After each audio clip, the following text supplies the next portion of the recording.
This is Will Aubrey, and Coach Chris Champion of the Callaway County Lakers is here with me. And Coach, I'd like to talk about the team coming into the season and how they look to you. So just in general, what's your overall outlook? The overall outlook on the team is that the things that we've been working on and installing throughout the summer is finally really starting to come together. We're a lot better football team than we were back in July. I think at first with the transition, with the new offense and new defense, as we went through our 7-on-7s, our kids were confused and just learning and figuring out what we were doing. And then between the inter squad scrimmage that we had and then the union scrimmage, we're really starting to get those things pulled together and figured out. We still made several mistakes during the union scrimmage, but we're ironing those things out this week. And I think the overall thing is I'm just really proud of the team and how they've grown and focused on learning our new system and what we're trying to accomplish here. What will the offensive scheme be like this year? Offensively, we're still looking at a spread. We've got some mobile quarterbacks that both throw the ball well, and we've got some good open field running backs, and we've got a lot of skill guys on this team. We've got 3, 4, 5 receivers that can really catch the football well and do something with it afterwards. So when we finally sat down, we wanted to run a spread, but we also wanted to run an offense that would fit this team. After we evaluated our players, we kind of settled in and felt that was going to put us in the best spot to win this season. And you'll see us at times. We'll do some different variations of 2 running back things because we've got a couple of good speed backs, but we also just have some really hard-nosed kids that like to run over people, so we're going to let them do that too. So that's what we're looking at offensively this year. At the quarterback position, how is that shaking out? Really what we thought not much has changed. John Foster is still a really nice pocket passer. He seems to really understand our offense now, and he's grown a lot. And I believe from the first 7-on-7 to our last scrimmage, he's really understanding what we're trying to accomplish, and he's kind of settled down a little bit and is making good reads. But the good thing about John is John can run really well too. And then on the flip side of that, we have Zach Orange, who sometimes we have to tell him not to run as much, but he still throws a really good ball, and he's definitely a quarterback that can make plays with his legs. We've actually transitioned Zach over to one of our F-backs, which is our running back. Just because that's a kid that has got to touch the ball. So if John is a quarterback, I think you'll see Zach Orange at running back some, giving Darius a break from time to time. But as I've said, our job is to put the best players on the field, and right now John and Zach have both proven that they're 2 guys that have to be on offense. So I think you'll see week to week, we'll do different things with those guys depending on what the other team does defensively. They both have their packages, and to be honest, I'm not afraid to play either one of them or start either one of them. It's just the role that they play is going to be what's best for the team that week.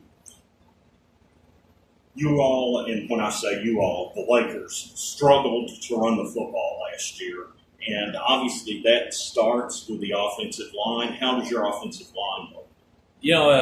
In the spring, before we had a full coaching staff, I started working with the offensive line and again, just kind of, broke down their strengths and weaknesses. And then I was able to hire, a long-time friend of mine, Jacob Price. I was able to hire him from Graves County, and he is an awesome offensive line coach. And I was able to kind of hand that job over to him. And since then, that offensive line has really come together. We're very senior dominant.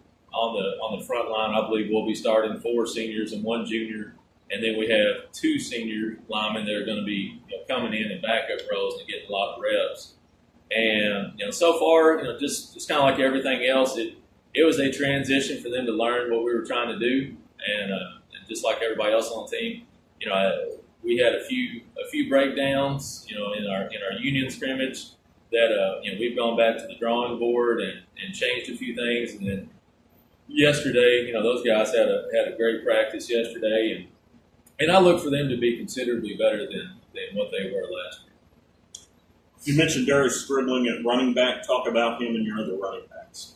Yeah, Darius is kind of that all-purpose kid. He can catch the ball out of the backfield. He can run in between the tackles, and if he gets in the open field, he's hard to bring down. Darius is a worker. When he gets the ball, he's hard to bring down.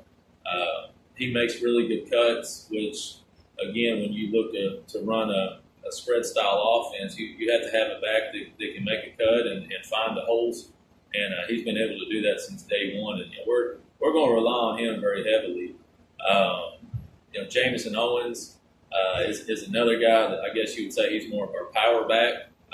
He can make a cut, he just doesn't want to. He likes to run over guys, and it's always good to have those guys on the field. But I look for him to get a few carries a game, and of course, Zach Orange is still transitioning over to that F-back role, and he's a kid that's going to have to touch the ball some for us, and hopefully get 8 or 10 carries a game to kind of take some of that load off of Darius. We've got a few other big guys that have come in for different roles. Sean Ellis is a big fullback type. They may see a couple of touches, game themselves. Tell me about your wide receivers. Wide receivers, we've got a great core. We've got Lovett, Jacob Waters, and Luke Swetker, and Phillips and Kai Franklin. We've got a young freshman in Montrell who's a talented kid. But we've got several guys that can come on, Aaron Fennell and Bryce Yeager.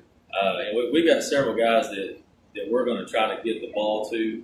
I believe, our first four in Franklin and Swepker and Jacob Waters and Lovett, it's a great group of athletes.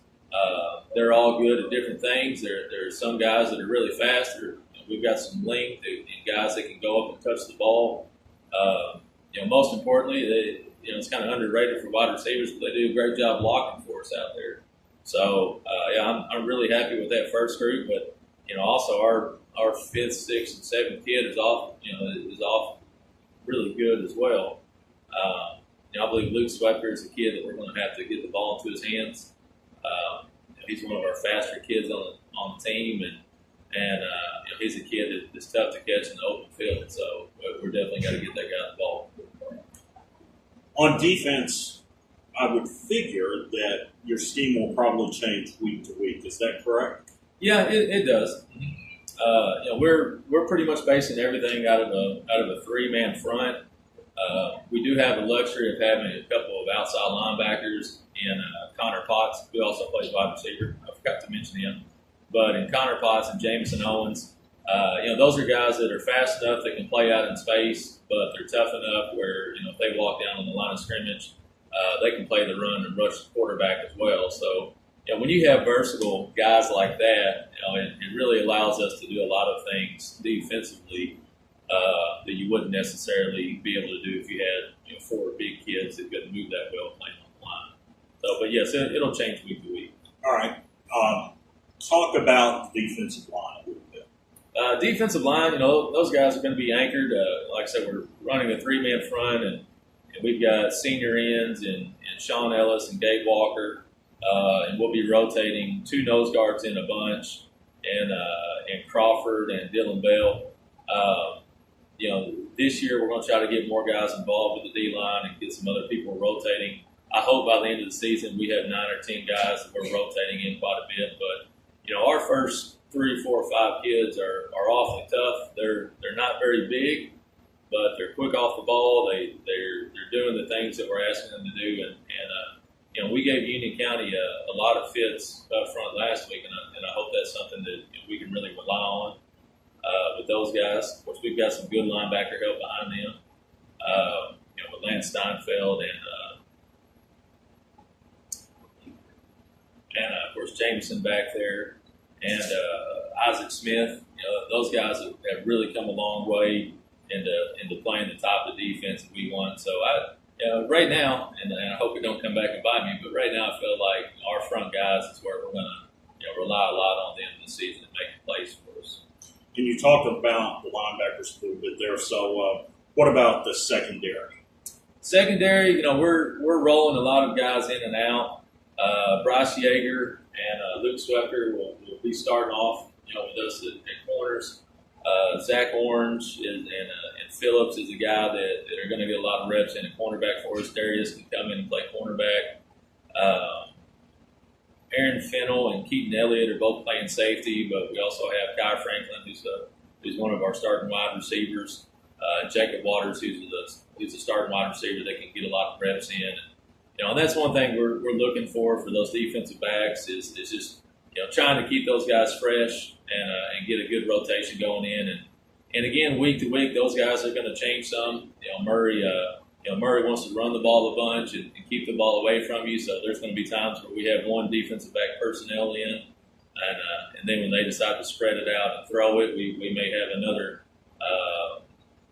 defensive back personnel. Just kind of playing on those kids' strengths and what they're good at. Okay. Specialists? Yeah, specialists right now, Ian Clark is really coming around as a good kicker for us. He'll be doing everything. He'll be kickoff, field goal, extra point. He'll be punting for us.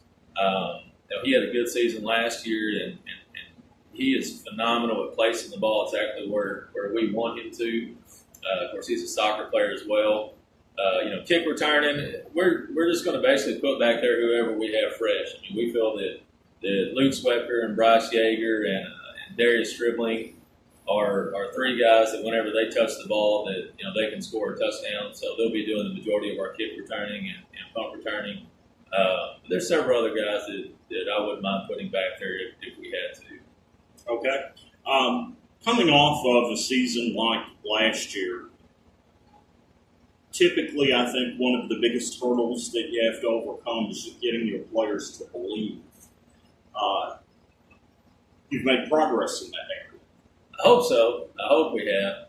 I've been very open from the beginning. I really haven't watched any film from last year, unless we're doing a game study for the week of. I didn't go back and look at last year's depth chart, and I tell those kids that, we can do two things. We can look at last year and focus on that, or we can just look ahead and look towards the future and kind of rewrite our story. No team has to be, what people think we are and what we were. It's kind of up to those kids to decide what type of season they want to have. I really believe that this is a good football team, and I've been around some great football teams, and I can tell you that this, as far as the group of athletes and the senior leadership, this is a really good football team that we've got. But like you said, getting those guys to focus and believe, that's the biggest thing. And so far, I've been proud of them. We've had some good days of practice and bad days of practice, and those guys come back the next day always eager to work and eager to learn. And so far, I think they're doing exactly what we're asking them to do. So. You open the season against Murray High this Friday, and clearly that's a big rivalry game that both teams look forward to all year long. And this year, and I love this, the game's at Jack P. Rose Stadium. I just think the atmosphere on high school campuses is so much better than it is when you put people in a 16,000-seat stadium like over at Roy Stewart. Yeah, I agree with that. I love packed stadiums, and I think it's a great atmosphere. There's nothing better than a rivalry game at home, and that's one of the reasons we moved it back here. And again, it just kind of goes with our vision as a program of trying to rewrite some things and do some things a little different, so we can kind of all get a fresh start and move forward. And we thought that moving the Murray game home this year was going to be something that helped us kind of get that fresh outlook and fresh start. And I expect it to be an amazing atmosphere. And right now, it looks like the weather is going to help us out a little bit too. So, yeah, we're really looking forward to it. Thanks for visiting with us. Good luck on Friday, Coach. I appreciate it.